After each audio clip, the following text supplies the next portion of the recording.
Good morning and welcome back to my channel. আশা করি তোমরা সবাই ভালো আছো, সুস্থ আছো, আনন্দে আছো। তো সকলকে জানাই শুভ পৌষ পার্বণ।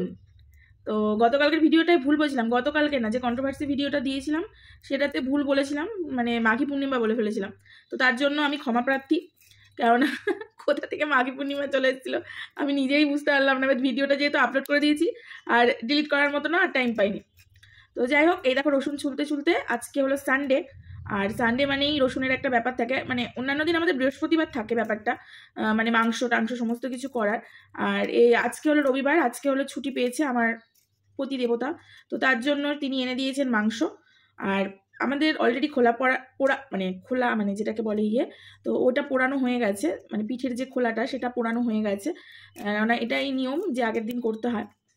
তো পিঠে তো অলরেডি খাওয়া শুরু করে দিয়েছি, আর আজকে হলো আরও খাবো। আর আমার শ্বশুরবাড়িতেও সমস্ত নিয়মকানুন পালন হচ্ছে। তো যেহেতু শাশুড়ি মা ওখানে পালন করে, সেহেতু এখনও পর্যন্ত শাশুড়ি মা আমাকে এই সমস্ত এখনও দায়িত্ব দেয়নি। যবে বলেছে নিজের স্থায়ী ঠিকানা হবে তবে আমাকে দেবে, তার আগে দেবে না। তো যাই হোক, যতদিন না দেয় ততদিন মায়ের বাড়িটাই, মানে পালন তো না, মানে মায়ের হাতেই খেয়ে যায়। তো এই দেখো রসুন ছুলতে ছুলতে চলে আসলাম, কেননা যেহেতু আজকে ছুটি আর তার মধ্যে সানডেতে ছুটি পেয়েছে, সেহেতু আজকে তো তেনার মানে আমার প্রতিদেবতার মাংস লাগবেই। তো ওই জন্যই এই যে রসুন ছুলছি আর তোমাদের সঙ্গে গল্প করতে আসলাম, কেননা ভাবলাম যে রসুন ছুলতে ছুলতেই মানে কাজ করতে করতেই তোমাদের সামনে ভিডিওটা অন করি। তো চলো আজকে সারাটা দিন কিভাবে কি কাটাই। কেননা তোরা এই দেখো এখানে নিয়েছি, মানে দিলীপ নিয়ে এসছে খাসির মাংস, পাঁঠার মাংস, মটন, যাই বলো না কেন, এটা নিয়ে এসছে দুইজন মানুষের, কম করেই নিয়ে এসছে, কারণ আজকে দুইজনই খাবো। আর এখানে আমি রসুন, আদা আর পেঁয়াজটা এরকম করে কেন কেটেছি, কারণ এটা চপারে করে নেব, তো যাতে চোখের জলে নাকের জলে না হয়। তো এখানে কেটে নিয়েছি, আর টমেটোটা বাকি। একটা বেশি মেনু করবো না, কেননা বেশি মেনু করলে না খাওয়া যায় না, কেননা তখন মানে কেমন যেন লাগে। আর খাসির মাংসের পাতলা ঝোল করলে দারুণ লাগে কিন্তু খেতে, তাই না?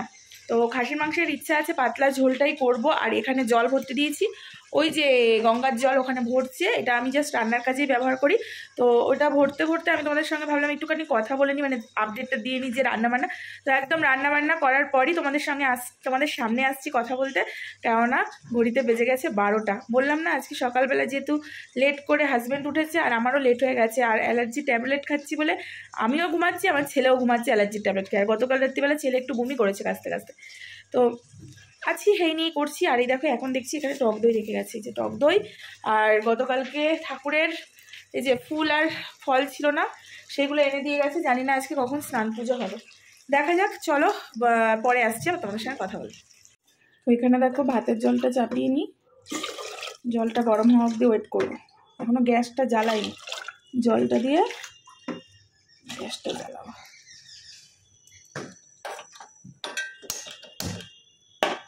এই যে এটাকে এখন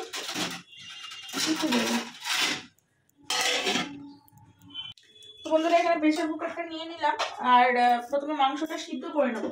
তাহলে মাংসের ভেতরে, কেননা ম্যারিনেট করার মতো টাইম পেলাম না, তাই এটার মধ্যে যদি একটুখানি লবণ আর হলুদ দিয়ে আমি সিদ্ধ করে নিতে পারি, তাহলে কিন্তু আমার লবণটা খুব ভালোভাবে ঢুকবে। ওই জন্য লবণ হলুদ দিয়ে নিয়ে মাংসটা আমি 2 কি 3টে সিটি লাগিয়ে নেব।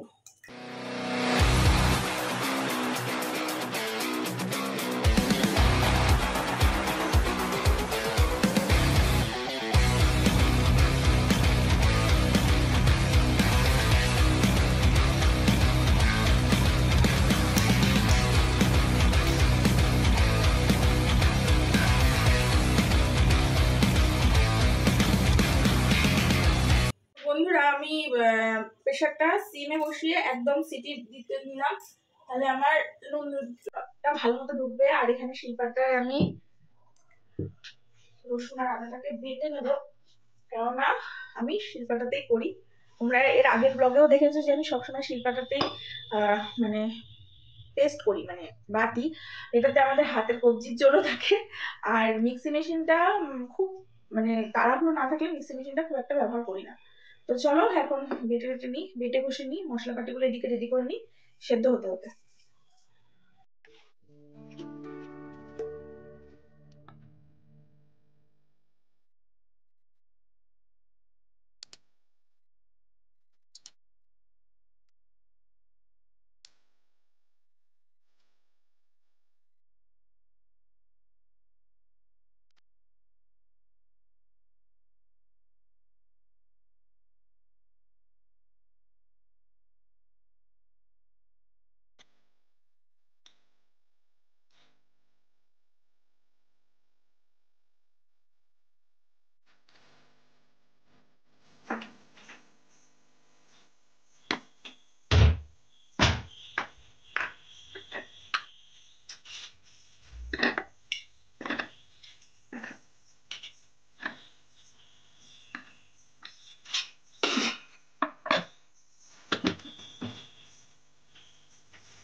দেখেছো কতটা হয়ে গেছে, চোখের জল আর নাকের জল আর হতে হলো না। এখানে আমার সমস্ত কিছু কমপ্লিট, পেঁয়াজ রেডি, এখানে আদা জিরে বাটা রেডি। এখন টমেটোটা ওর রসুনটাও আছে এখানে বেটে নিয়েছি। এবার টমেটোটা কাটবো, টমেটোটা কেটে আর এখানে দেখো সিটি হয়ে গেছে। এখন এটাকে মানে যে ইয়েটা সিটিটা সেটা বেরোনোর ওয়েট করছি। আর এখানে ভাত তো আমি দেখালামই, যে টকবক করে ফুটছে। চলো এখন টমেটোটা কেটে নিই। ওই যে টমেটোটা নিয়ে নিয়েছি, এখন এটাকে পিস পিস করবো, পিস পিস।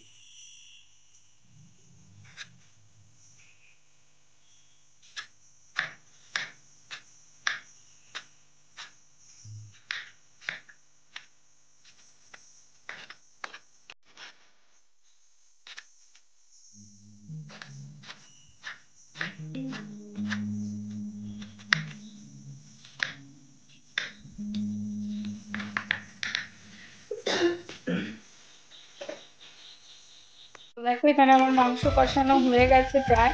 আর এই মাংস করতে গিয়ে আমার গ্যাস আর আশেপাশের চত্বরটা দেখো কি অবস্থায়। তো এখন এই যে এই জলটা দিয়ে দেবো আর একটু কষিয়ে, এই যে এই জলটা দিয়ে দেবো, সেদ্ধ করার জল। কেননা এই জলটার মধ্যেই আসল টেস্ট। এই জলটা যদি ফেলে দিই তাহলে এই খাসির মাংসের কোনো টেস্টটাই থাকবে না, গন্ধটাই চলে যাবে। আমার তো খুব ভালো লাগে। তো যাই হোক, এখন এটা কষিয়ে নিয়ে আরেকটু কষানো হয়ে গেছে, লেগে মানে হয়ে গেছে, কিন্তু তাও যত বেশি কষাবো তত বেশি টেস্ট হবে।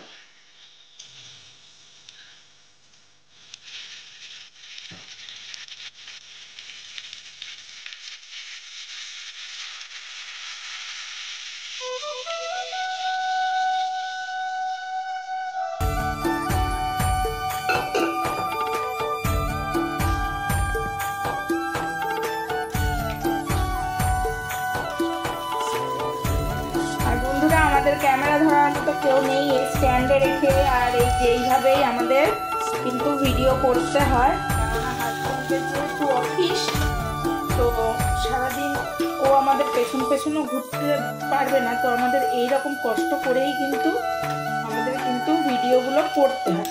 তো এইভাবে এক হাত বন্ধ করে বা স্ট্যান্ডে রেখে আমরা কিন্তু কন্টিনিউস ভিডিওগুলো করছি। তো প্লিজ তোমরা সাপোর্টে থেকো, যাতে আমরা আগামী দিনগুলো আরও ভিডিও করার জন্য ইন্সপিরেশন পাই তোমাদের কাছ থেকে, তাই না? তো তোমরা প্লিজ লাইক একটা করে দিও, কারণ লাইকের উপর কিন্তু প্রচণ্ড আমাদেরকে ভিডিও করার যে নেশাটা সেটা আরও দ্বিগুণ বেড়ে যায়। তো তোমাদের আমি বলতে চাইনি এর আগে, কিন্তু বলতে বাধ্য হলাম, কেননা ভিউয়ার্সের তুলনায় আমার লাইক খুবই কম আসছে। তার মানে মনে হচ্ছে যে তোমাদের হয়তো পছন্দ হচ্ছে না বা কিছু এরকম মনে হওয়াটাই আমার স্বাভাবিক। তো ওই জন্য তোমাদের কাছে জাস্ট একটা আবদার করলাম, তোমরা রাখবে কিনা সেটা তোমাদের ব্যাপার। গুড ইভিনিং বন্ধুরা, এরপরে আমি চলে আসলাম সরাসরি হলো আমাদের এখানে পুষ্প প্রদর্শনী হচ্ছে, সেখানে যাচ্ছি। সবাই গেছিলো, যেহেতু সানডে ছিল সেহেতু সবাই মিলে একসঙ্গেই গেছি। বৌমনি, টল, আমার ছেলে, মামা, আমার মানে দিলীপ, সবাই মিলে পুষ্প প্রদর্শনীতে গেছি। আর ঢুকতেই দেখো এত সুন্দর পাতাবাহারি গাছগুলো, প্রত্যেকটাই যতটুকু পেরেছি ক্যাপচার করার চেষ্টা করেছি। আর সেটাই যেটুকুনি ক্যাপচার করেছি সেইটুকুনি তোমাদের সামনে তুলে ধরার চেষ্টা করেছি। তো এই পুষ্প প্রদর্শনী আমার এই পাতাবাহারি গাছ এবং ডালিয়ার গাছ আর গোলাপ ফুলের গাছ দেখতে দারুণ লাগে। আর এখন তো কমলা লেবু বলো বা মৌসুমী লেবু বলো, এগুলো ইজিলি সবাই কিন্তু এখন করতে পারে বাড়িতে। কিন্তু ওইগুলোর প্রতি আমার অতটা ইন্টারেস্ট ছিল না, তাও ক্যামেরাবন্দি করেছি। আগে দেখতে পারবে যে আমি ক্যামেরাবন্দি করেছি। তো চলো পুরো ভিডিওটা দেখতে থাকো। কত গাঁদা ফুলের সমাহার, বিভিন্ন ফুলের সমাহার, পুরোটাই তোমাদের সঙ্গে যতটুকু পেরেছি টুকরো করে আমি চেষ্টা করেছি তুলে ধরার। এবং আমার এই চ্যানেলের মাধ্যমে আমি কিন্তু আমার এই ছোট্ট এই আমাদের চাকদার যে ছোট্ট যে পুষ্প প্রদর্শনী, সেটার স্মৃতিটাকেও কিন্তু আমি ধরে রাখতে পেরেছি আমার এই ভিডিওর মাধ্যমে, আর তোমাদের সঙ্গেও সেটা শেয়ার করে নিতে পেরেছি। তো চলো, আশা করি তোমরা যারা মানে ফুল প্রেমী এবং গাছপ্রেমী মানুষ আছো, তোমাদের এই ভিডিওটা ভালো লাগবে। তো ভালো লাগলে আবারও বলবো লাইক করে দিও একটা, তাহলে আমিও আগামী দিনের ভিডিওগুলো আরও যাতে করতে আমি আগ্রহী হই। তো এখানে একটা ছোট্ট করে বিভিন্ন ফুল দিয়ে এখানে সাজানো হয়েছে। তো চলো পুরো ভিডিওটা দেখতে থাকো, তারপরে আসছি কথা বল।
খেয়ে পেট পুজো করে মানে এসেছি, এখন ছেলের শুধু ভাতটা চাপিয়েছি, আমরা আর কিছু খাবো না। জানি ব্লগটা অনেকটা বড় হয়ে গেছে, কিন্তু কিছু করার নেই, কারণ আমি আবারও বললাম যে আমার ভালো লাগে না ওই একদিনের ব্লগ দুদিনে দেখানো, একদমই ভালো লাগে না। ব্লগটা যত বড়ই হোক না কেন, এখনও তো এডিট করিনি তো বুঝতে পারছি না, তবে বড় হয়েছে, তো ব্লগটা যত বড়ই হোক না কেন আমি দিয়ে দেবো, ঠিক আছে? কেননা পুষ্প প্রদর্শনীতেও গেছিলাম, ওটাও শেয়ার করার ছিল, তো টোটালটা আমি দিয়ে দেবো একটা ব্লগে আমার স্মৃতি হিসাবে। জানি না তোমাদের কতটা ভালো লাগবে, আর যদি তোমাদের কোথাও একটু ভালো লেগে থাকে তাহলে লাইক কমেন্ট শেয়ার করে দিও। আর যারা আমার পরিবারে নতুন আসছো বা নতুন দেখছো, যদি তোমাদের ভালো লেগে থাকে অবশ্যই তোমরা সাবস্ক্রাইব করে দিও চ্যানেলটাকে, আর পাশে থাকা বেল বাটনটা অল প্রেস করে দিও। চলো আজকের মতো টাটা, গুড নাইট, আবারও দেখা হচ্ছে নেক্সট ব্লগে।